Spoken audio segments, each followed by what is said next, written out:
Hi everyone, I'm Faisal Jahangiri and today we are going to discuss the comprehensive corticobulbar MEP techniques, their methods and optimization. So as we know, the surgery related to the lesions in and around the brainstem involving the cranial nerves are very challenging procedures in neurosurgery. The IUM during these surgeries involving brainstem and lower cranial nerves require extensive training and experience of the neurophysiologist and the surgical team. The understanding of the anatomy and physiology and pathology is critical in these procedures. A neurophysiological signal recording from the muscles of the head and neck supplied by the motor cranial nerve is known as corticobulbar MEPs or co-MEPs. Corticobulbar MEPs can be elicited by stimulation of the motor cortex or by subcortical corticobulbar tracts. The stimulation of corticobulbar MEPs can be done by either electrical or magnetic stimulation. So this is general overview of the different areas of the brain. So we can see this is the central sulcus is right here, which separates the motor gyrus from the sensory gyrus. So the gyrus and posterior to the central sulcus is known as somatosensory gyrus, and the gyrus anterior to the central sulcus is known as primary motor gyrus M1 or Brodmann area number 4. So the next sulcus which is anterior to the motor strip is known as so this is your precentral sulcus, and the gyrus anterior to the precentral sulcus is the premotor gyrus. The cortical motor areas include premotor areas, frontal eye feet, and Broca's areas. The premotor area lies anterior to the precentral gyrus, and it controls more complex movement, and it controls voluntary actions depending on the sensory feedback such as visual, auditory, and somatic sensory. It also involves planning of the movement. It also involves initialization of the movement or stopping of the movement. The frontal eye fields are the motor areas which lie anterior to this premotor cortex, and it controls the voluntary movement of the eye. Broca's areas is more dominant on the left hemisphere, and it manages the speech production in humans. So the organization of the motor control is parallel and hierarchical. The parallel is pathway which act simultaneously, such as moving arm, muscle producing movement, postural adjustment, and recovery of functions after lesions with overlap functions. The hierarchical control is three levels of control, such as spinal cord is controlled by the brainstem, and the brainstem is controlled by the cortex. The division of responsibility is that higher levels general command, and spinal cord is more complex and specific command. Each level receives sensory input relevant to the level of the function. There are three classes of movement: voluntary, reflexes, and rhythmic motor patterns. The voluntary movements are complex actions such as reading, writing, or playing piano. They are purposeful, goal-oriented movements, and they are learned over time and they improve with practice. Reflexes are involuntary movement. They are rapid. They are stereotypes such as coughing, knee reflex. They are graded controlled by the stimulus. So if the stimulus is higher, the reflex will be higher. Uh, Rhythmic motor patterns is a combination of these voluntary and reflex movements such as walking and running. So the initialization or initiation of and the termination is voluntary, but once initiated, they are repetitive and reflexive. So why we monitor motor evoked potential? So the reason we do motor evoked potential recording in different type of surgery is we want to confirm the integrity of the motor cortex, such as gray matter. We want to confirm the integrity of corticospinal tract, white matter, and the monitoring of the integrity of cranial and peripheral nerves, and monitoring the blood supply, indirectly the blood supply of the brain, brainstem, and the spinal cord. So we are monitoring the integrity of these structure before the surgery, during the surgery, and after the surgery or resection. And why we monitoring the cranial nerve specifically during these skull-based procedures? Because when we do monitoring, it helps in the identification of the cranial nerve. It minimizes the post-operative deficit in these surgeries. We also want to do confirming the cranial nerve integrity of the at the end of these surgeries. The corticobulbar tract, focusing on the corticobulbar tract, These are the group of fibers that leave the corticospinal tract at the mesencephalic level to reach each cranial motor nerve nuclei bilaterally. So all the motor fibers, they originate from the cortex, uh, but once they reach at the brainstem level, the corticobulbar tract leaves those corticospinal tract and make a synapse with the nuclei of the cranial nerve nuclei. The corticobulbar tract contains 7 different tracts innervating the different cranial motor nuclei. So here is the anatomy of corticobulbar tract, with the upper image showing a tri-dimensional drawing with the 3 main branches of the corticobulbar tract. The pink branch is the midbrain, the red one is the pontine branches, and yellow one are the medullary branches. The lower picture, the B, is the schematic of the 3 major branches with their divisions. The corticobulbar tract originates in the primary motor cortex of the frontal lobe, just superior to the lateral fissure and the rostral to the central sulcus in the precentral gyrus or Brodmann area number 4. The tract descends to the coronal radiata and genu of the internal capsule with the few fibers in the posterior limb of the internal capsule. It passes from the cortex to the midbrain, and in the midbrain, the internal capsules become the cerebral peduncles. So the white matter is located in the ventral portion of the cerebral peduncles called the crus cerebri. The middle third of the crus cerebri contains the corticobulbar and corticospinal fibers. The corticobulbar fibers exit the appropriate level of the brainstem to synapse on the lower motor neurons of the cranial nerves. Only 50% of the corticobulbar fiber decussate, in contrast to those of the corticospinal tract, with most of them 80 to 85% decussate on the opposite side. So here we can see the course of the facial corticobulbar tract with the schematic presentation in sagittal section. On the top right is the coronal section, and then the cross section. We can see the corticobulbar tract, or the fibers to the facial nucleus. They are traveling along the corticospinal tract in the medulla, and after forming a loop and decussation, it ascends to the medial and ventral area of the dorsolateral medulla to the facial nucleus of in the caudal pons. So again we see the same image where we can see the corticospinal tract and corticobulbar tract. They originate from the primary motor gyrus and they descend, and in the lower medulla brainstem area, the corticospinal tract, they keep traveling down to the spinal cord. They cross over, majority cross over, but the corticobulbar tract, they leave the corticospinal tract. 50% they cross to the other side and 50% stay ipsilaterally. The functional integrity of the corticobulbar tract can be continuously monitored from the motor cortex to the neuromuscular junction. The postoperative neurological deficit can be minimized by utilizing corticobulbar MEPs for monitoring the cranial motor nuclei pathway at all levels of the nervous system, such as brain, brainstem, skull base, intracranial or extracranial part of the cranial nerves. The transcranial electrical stimulation is applied to the motor strip M1 projected to the cranial motor nuclei, and recording comb MEP in corresponding muscles innervated by these cranial nerves. Various surgeries where we can do the corticobulbar MEPs are cortical tumors, cortical AVM, cortical aneurysms, fourth ventricle tumor, posterior fossa tumor, brainstem tumor, CPA tumor, microvascular decompression of the cranial nerves, and also thyroid surgeries for vagal nerve. There are 3 main criteria for interpretation: is either all and none, waveform morphology, or threshold. So when we are doing corticobulbar MEPs, we have to be careful about the limitations, because when we stimulate transcranially, the current can spread over the skin and activate the cranial nerves directly without going through the pathway or the muscles supplied. The second point is that the manipulation of the cranial nerve can result in spontaneous EMG, and when we are doing the corticobulbar MEP, it looks like a trigger EMG response.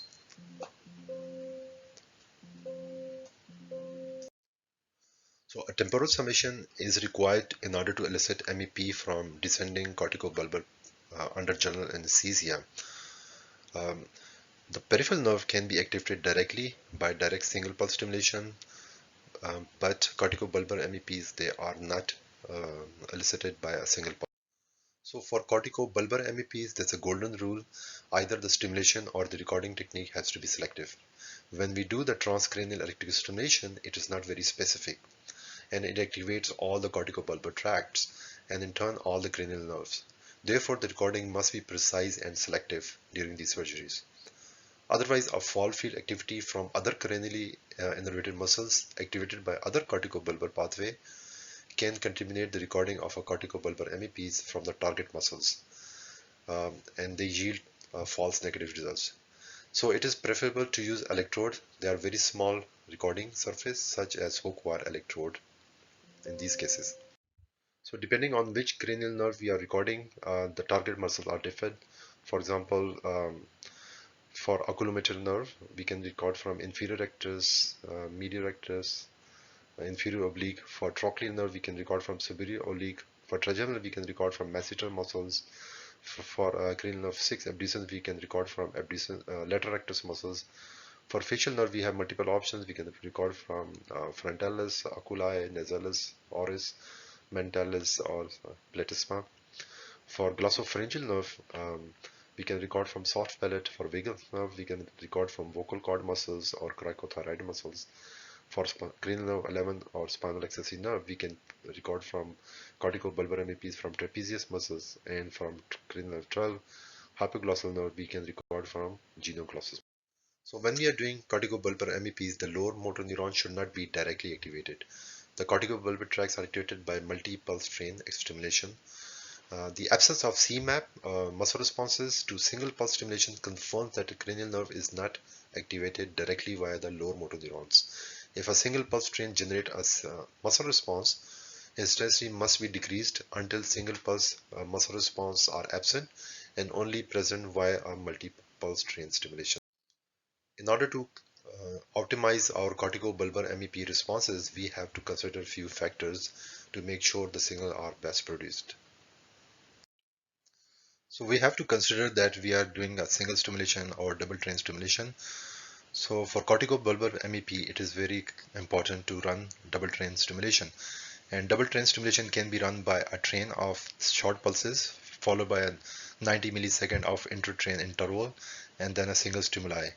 The idea behind that is that most of the patient under general anesthesia, the corticobulbar MEP is only activated by a temporal summation, which is a central response activation of the corticobulbar tract. But a single pulse can activate a peripheral response, that is direct activation of the muscle supplied by the cranial nerve. So as we see in this image, we have the upper picture is a single train transcranial electrical stimulation with multiple pulse, and the lower pulse is a double train transcranial electrical stimulation. There are two symmetrical train, 4 pulses, then the inter-train interval, and then another 4 pulses. So corticobulbar MEP stimulation parameters, double train stimulation, electrical stimulation is performed. The stimulation montage, the best recommended is C3CZ for left cortex stimulation and right side muscle recording. So when we are recording right cranial muscles, so we stimulate using C3 and CZ electrode. For the right cortex stimulation, we use C4 to CZ and left side muscle recording. So recording from the left cranial nerves, muscle of the face and supplied by the cranial nerve on the left side, and stimulation by CZ. The train stimulation we can use between 3 and 5 pulses. They are shorter than corticospinal tract. So for corticobulbar, we use as low as 3 and as high as 5. The inter-stimulus interval used is 2 Hz. The inter-train interval is 90 milliseconds between the first train and the single pulse. Train 2, single stimulation sweep of total of 120 millisecond or 12 millisecond per division. The intensity we can use, if you're doing constant current stimulation, you can use from 50 milliampere to 150 milliampere with 500 microsecond duration. And if you are using constant voltage stimulation, you can use as 80 volts to 340 volts with 50 microsecond or 750 or 75 microsecond duration. So this figure is showing a double train stimulation technique. The epoch or the sweep is set to 120 millisecond. a short train of initial train of stimulation of between 3 to 5 pulses, followed by a single pulse, and the inter-train interval is set to 90 millisecond. The upper traces shows facial nerve corticobulbar MEP after a train and not after a single pulse. So we see a corticobulbar response in after the train stimulation, but not after the single pulse. On the lower uh, response, we can see responses present in after train and also for single pulse. So when we have both responses, so that could be initiated by the direct or peripheral response. So we have to make sure we decrease the stimulation until the response after the single pulse is disappeared. So when we are doing corticobulbar MEP with only one train and there's no double train and there's no single pulse, and we for this picture we can see response after oris in vocalis and trapezius and tongue muscles. So and we see this stimulation artifact about 4 to 5 pulses. We don't know this response is a pure corticobulbar tract response or it's a mix of a central and peripheral response. So in order to troubleshoot, we need to have a double train to identify that. So if we switch to double train, so we can see we have a single pulse and then a response, and then they have a train and then a response. So we can see responses present in the oris muscle and mentalis muscle. So you're stimulating and we're looking at response after single pulse and after train, and decrease the number of trains and then decrease the intensity until the response after the single pulse disappeared on both muscles, and then the response we are recording from oris and mentalis, that's a pure corticobulbar tract response. So on the right side we can see this picture from this paper.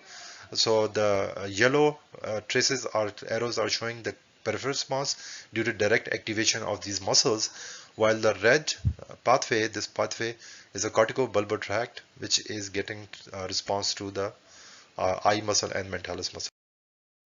So here is the setup for double train stimulation setup in two different machines. On left side you see one machine IUM system. You see 3 pulses and then inter-train interval of 90 millisecond and then single pulse. The stimulus is set to constant current voltage stimulator with normal polarity and maximum voltage set to 400, pulses count 300. The inter-stimulus interval is set to 2 millisecond for the first train, and the pulse rate is 50 microsecond. So with the double train, the inter-train is 90 millisecond, normal same polarity as the first train, and the single pulse.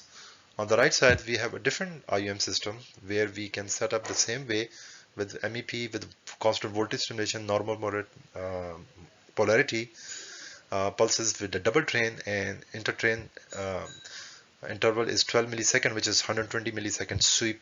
So there are 2 pulses. The duration is both 50 microsecond in both pulses. The first train count is 1 and then 3. So it's better to do 3 and 1, but if you do 1 and 3, that's still okay. But the ideal is do 3 and 1 and then have inter-train delay, ITI delay at 90 millisecond. The train rate is 5,000 pulses per, 500 pulses per second, which is uh, and then single stimulation. So that's the double train stimulation set up in 2 different machines.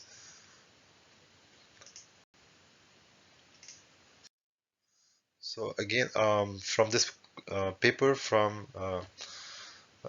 Journal of Neurophysiology and Neurosurgery in 2020 published, so we can see the setup. So the setup, so for corticobulbar MEP is better not to do transcortical stimulation C1, C2 or C3, C4 and 1 M2.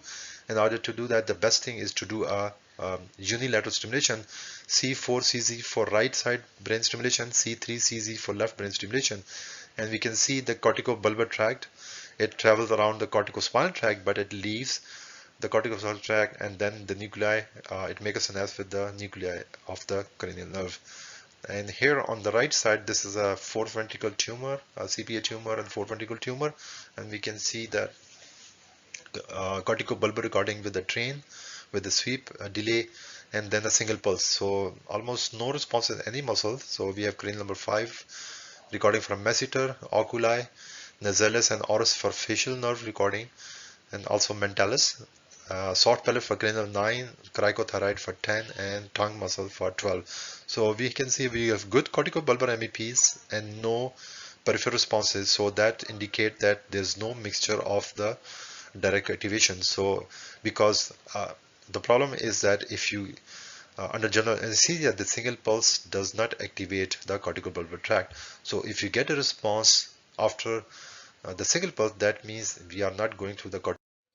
So this is corticobulbar MEP stack responses from orbicularis oculi, oris, and masseter muscle in a patient undergoing a vestibular schwannoma surgeries. During the surgery, we have these good responses after the train stimuli, but no responses after the single pulse. So there is no peripheral activation of these muscles. But during surgery, you can see the oculi and oris responses significantly decrease. Surgeon was immediately informed. Surgeon stopped the resection and surgeon applied the warm irrigation. Signal came back to the baseline. So another patient with corticobulbar MEP from facial nerve, we can see responses of orbicularis oculi and thinner muscles, and so with the single pulse, no response from oris and thinner. So the train response clearly represented with a response from both hand muscle and the facial nerve. So these are corticobulbar MEP responses from a patient with vestibular schwannoma and stimulation from transcranial stimulation and recording from mentalis muscle. So here we can see axial MRI image showing right vestibular schwannoma of this patient, and on B here we can see recording from mentalis muscle using hook wire electrode. So hook wire electrode have very high precise specificity, and at the top you can see a good response after the train stimulation and no response single, which disappear at closing. So there was a damage to the facial nerve and total loss of the corticobulbar MEP from mentalis muscle using the hook wire electrode. On the right side, and see this image, we can see the same patient, subdermal needles, regular EEG needles were used for the mentalis muscle for recording, had a good baseline MEP, corticobulbar MEPs from after train, nothing after single pulse. But at closing, there was a decrease in amplitude, but there was no total loss as it was on the hook wire electrode. So using the needle electrode, this is a chances that we can record far field responses from a different muscles like our tongue muscles or any other muscle, which can produce these corticobulbar responses, and they are produced or activated by recorded by these subdermal needle electrodes. So for recording vagus nerve corticobulbar MEP, we can place the electrode on cricothyroid muscle, or we can use the endotracheal tube to record from false vocal cord, but we can also do the cricothyroid muscle. So this the top image, it is from paper published in 1969 by Hirano and Ola with the position of hook wire electrode for cricothyroid muscle. You can see 3 different positions. The most optimal position was with the angle with the needle and the cricothyroid muscle. So, and here we see on the lower this picture, we can see the hook wire electrode consists of 27 gauge needle and 76 micrometer wire. It's a very thin wire. When we place in the muscle, when you pull the needle back, it stays there. On the right in D, the lowest one, this is the skin mark indicating the position of cricothyroid muscle with the needle inserted. And here we see the EMG activity in the cricothyroid muscle after phonation of a high pitch sound, verifying optimal position of the hook wire electrode. So the stimulation parameter for vagal nerve corticobulbar MEPs, they are same as facial nerve. We use transcranial electrical stimulation, train of 3 to 5 stimuli with a rate of 2 Hz. The electrode montage, again, use C3CZ for left side stimulation, C4CZ for right side stimulation. The total epoch length can be or should be 120 millisecond, and with the intertrain stimulation of 90 millisecond. So the first should be the multi-pulse, 3 or 4 pulses. The second should be the single pulse. Hook wire electrode is placed in the vocal cord muscles The endotracheal tube with the recording electrode on the lateral side of the tube is less selective, but can be used, but hook wire is more selective recording. So here is an example recording from vagal nerve corticobulbar MEP. We can see the corticobulbar tract from the cortex to the vagal nuclei, and then the vagal nuclei to the laryngeal muscles, and we see the responses after that train stimulation, but no from the left side and from the right side and from the left side, and no responses from the right and left side after the single pulse stimulation. The stimulation was used a mono hemispheric CZ C4 and C3 CZ C3 for left and right separately. On the right side, we see there's another stack of corticobulbar MEP from cricothyroid muscles from the right side and left side during cervical spine surgery. So these are the recording from the cervical spine surgery for protection of the recurrent laryngeal nerve. So corticobulbar MEP can be important or critical and applicable in different types of surgery, including fourth ventricle tumor, CPA tumor, brainstem tumors. Uh, so this is like some data which I just want to share with you. A fourth ventricle tumor where I monitored two pediatric patients with the fourth tumor in the fourth ventricle, and resection of tumor fourth ventricle are very risky because their involvement and the close proximity to the cranial nerve nuclei in the floor of the fourth ventricle. So look at the floor of fourth ventricle. We have nuclei for many cranial nerves, and any resection at that area can cause permanent damage and postoperative deficit. So brainstem mapping with neurophysiological monitoring is a great benefit in localizing the cranial nerve motor nuclei on the floor of the fourth ventricle for resection.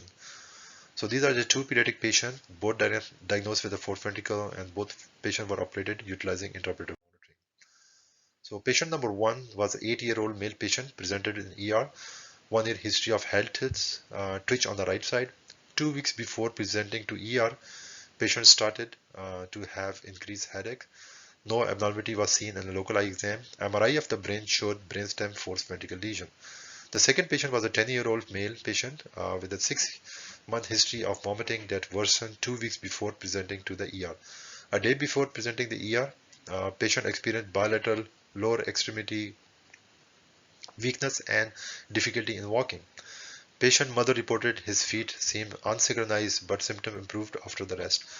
Pertinent positive documented were nausea, general weakness, post-misses headache, dizziness, loss of interest in hobbies, and weight loss. When patient was presented to ER, the MRI was done, and MRI showed fourth ventricle tumor. So these are the two images from both patients, left side and right, left and right, two patients presenting with fourth ventricle tumor. This is under the microscope, so the surgeon did the suboccipital approach, and at the fourth ventricle, we can see we did a lot of stimulation, direct trigger EMG and corticobulbar MEP in these patients. So the trigger EMG responses showed involvement of the facial nerve in one patient, and only 30% resection was done because the whole wherever we stimulated, we got the response from facial nerve. So it was highly risky to take out anything and damage the cranial nerve. So surgeon decided to stop the resection at 30%. We also got response from vagus nerve, and so the second patient we did 90% resection.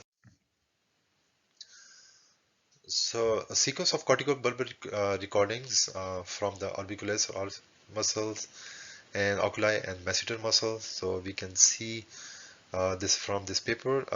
Again, the baseline we have good responses after the train stimulation, but no response after single pulse.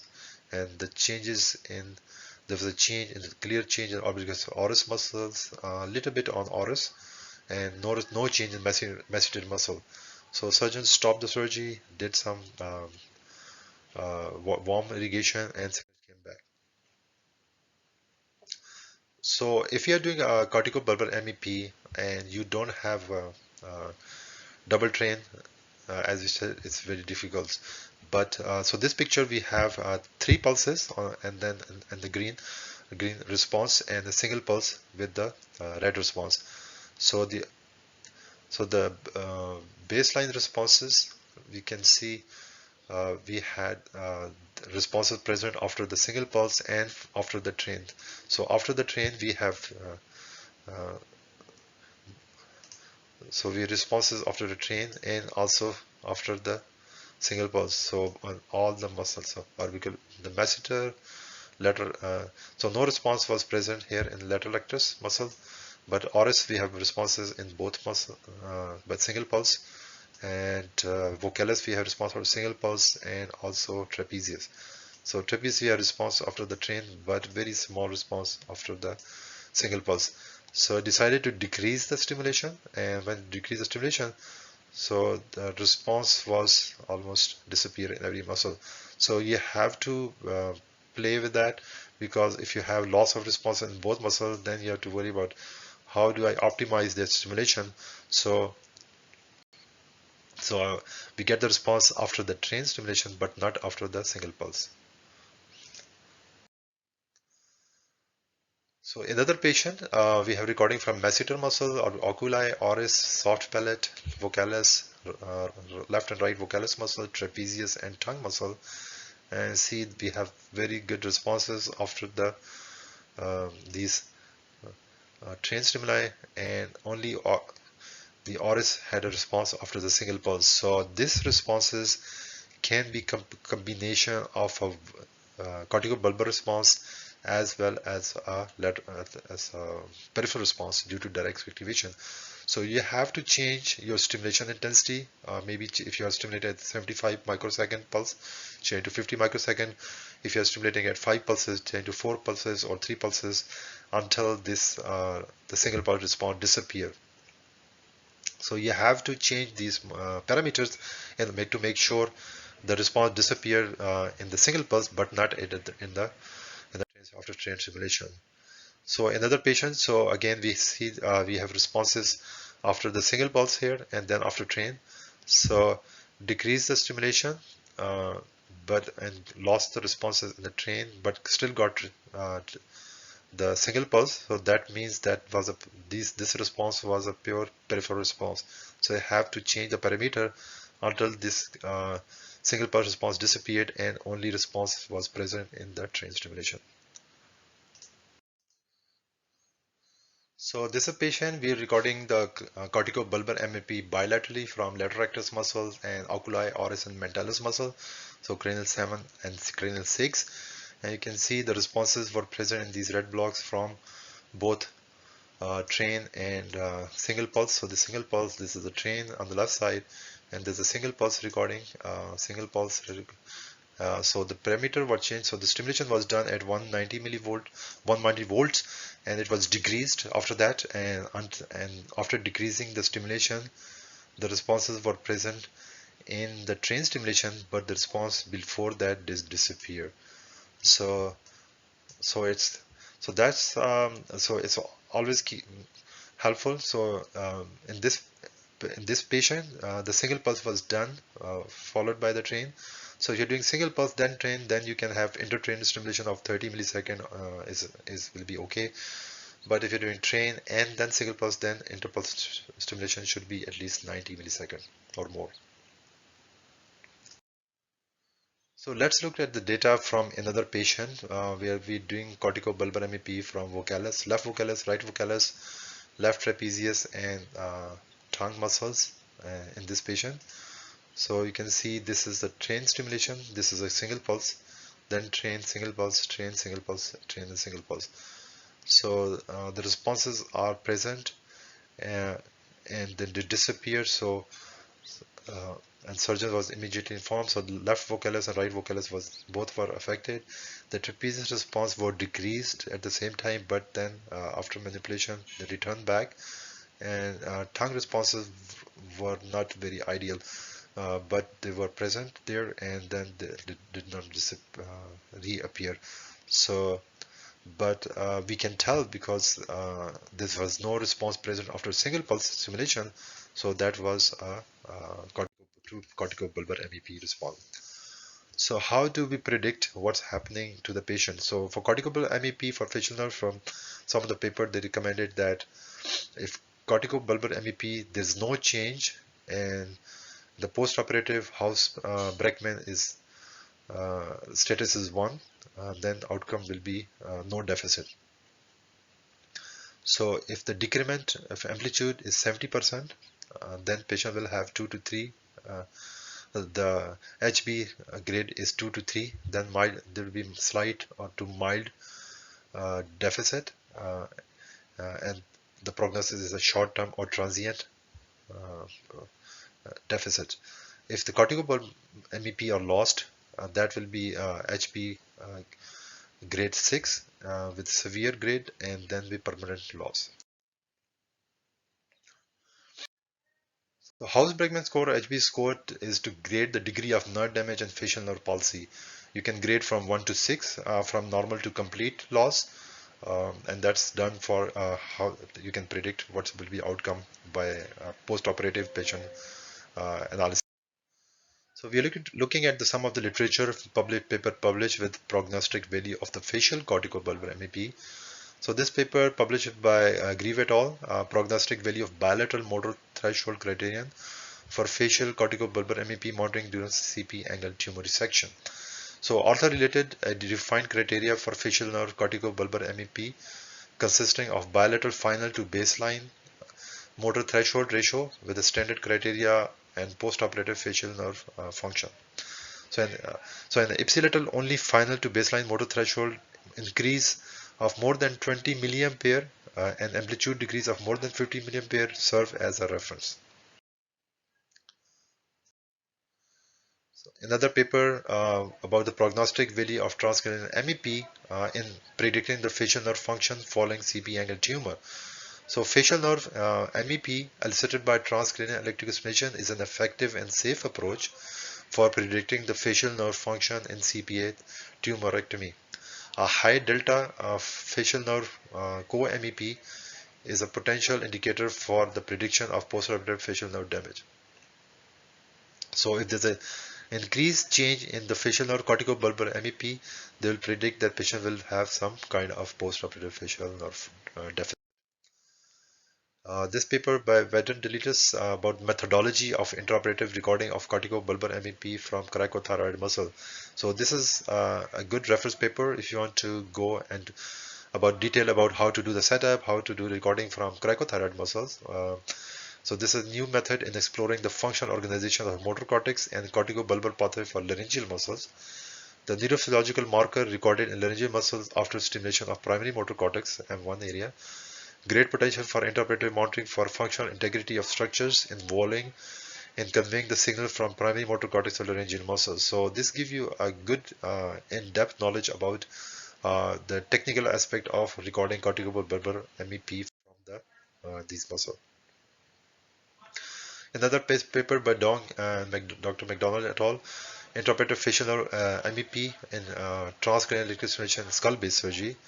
The objective of this paper was to address the limitation of standard EMG facial nerve monitoring technique by exploring the novel application of multi-pulse train electrical stimulation MPTES to myogenic facial motor evoked potential. The conclusion of these authors was the facial MEP can provide an ongoing surgeon-dependent assessment of facial nerve function and predict the facial nerve outcome by sufficiently useful acquisition. So this is an interesting paper which talk about recording corticobulbar MEP from tongue muscle as a control in cervical spine surgery. So most of the high cervical spine surgery, we don't have a control. So they use corticobulbar MEP from tongue muscles as a control of these patients. So monitoring corticobulbar MEP from tongue muscle might be useful control in cervical spine surgery. They were easily elicited and related free from phenomena of peripheral stimulation in the hypoglossal nerve. So these are the baseline responses. The first response is hypoglossal and then the hand and leg muscles. With the single pulse, no response in any muscles. During the changes deterioration, there was a significant decrease in the muscle responses, but no change in the corticobulbar MEP. After the surgeon was informed, that reversed the procedure. The signal came back in most of the muscles, and there was no change in the corticobulbar MEP. So this acted as a good criteria for a reference point for the cervical spine case. So we published this paper in 2020 about utilization of intraoperative monitoring for brainstem tumor surgery using corticobulbar MEPs. The IUM is crucial for minimizing and preventing the damage to the cranial nerves, corticospinal tract, and ischemia to these pathways. The likelihood of injury, the severity of damage, and permanency of the loss can be minimized with intraoperative neurophysiological monitoring by alerting the surgeon before the damage is irreversible. So in this picture, we can see the corticobulbar MEP recording from the orbicularis oris muscle uh, and mentalis muscles with the double train stimulation. The first pulse is a single pulse, then the train pulses. The first pulse response is recorded due to direct surface activation of the facial nerve. So these blue boxes are showing that peripheral response, which is a direct activation of the facial muscle. The second, these orange boxes, the train pulses activated the facial nerve through the corticobulbar pathway. So the train stimulation, 3 pulses, in the anesthesia patient can activate the corticobulbar pathway, and the stimulation should be decreased until the single pulse response is absent and we can see only the responses in the train stimuli. So in conclusion, the intraoperative corticobulbar MEP monitoring provides a real-time information about the functional integrity of the upper and lower motor neurons of the cranial motor nerves. Permanent neurological deficit can be minimized by accurate intraoperative interpretation of corticobulbar MEPs, thus allowing the surgeon to take the immediate intraoperative corrective measures. Due to the complex methodology to elicit the corticobulbar MEP, it is crucial to understand the detailed mechanism in order to provide more reliable information. Corticobulbar MEP monitoring requires an experienced, skilled, and knowledgeable team who ensures the rapid and accurate acquisition and interpretation of elaborate protocol.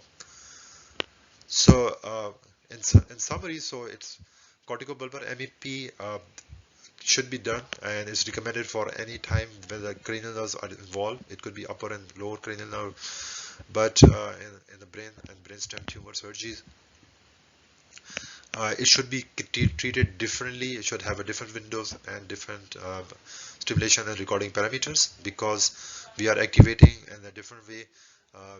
So the corticospinal tract are different than the corticobulbar tract, and corticospinal tract more than 85% crossover, and the remaining one crossover at a segmental level. Comparing to the corticobulbar tract, only 50% crossover. So there's a cross involvement of the muscles. So when we are stimulating and recording, there's a risk of because of close proximity of the muscles to the stimulation electrode, there's a risk of direct cortical activation through the peripheral activation to the skin, or direct nerve activation without going to the pathway. So if you don't stimulate correctly, we can get a response and it will mimic like a corticobulbar response, and even the nerve is damaged, you'll still get a good response. So in order to make sure the response is a pure corticobulbar tract, we need to have a double train stimulation. In these images we saw, you have single pulse stimulation and that train stimulation, but the best is to do train 3 to 5 pulses and then train interval of 90 millisecond and then a single pulse stimulation. So it can be done on both way. So the ITI has to be 30 millisecond if the single pulse is first, 90 millisecond if the train is first. The stimulation has to be C3C4. Instead of C3C4, it should be C3CZ for left stimulation and C4CZ for right side stimulation. The recording filters and parameters should be the same. The sweep has to be increased because there's an inter-train interval, so we use 90 millisecond inter-train interval. So we covered the techniques and some example of corticobulbar MEP, and I would like to thank all the organizers and committee chairs for inviting me to present this. Thank you.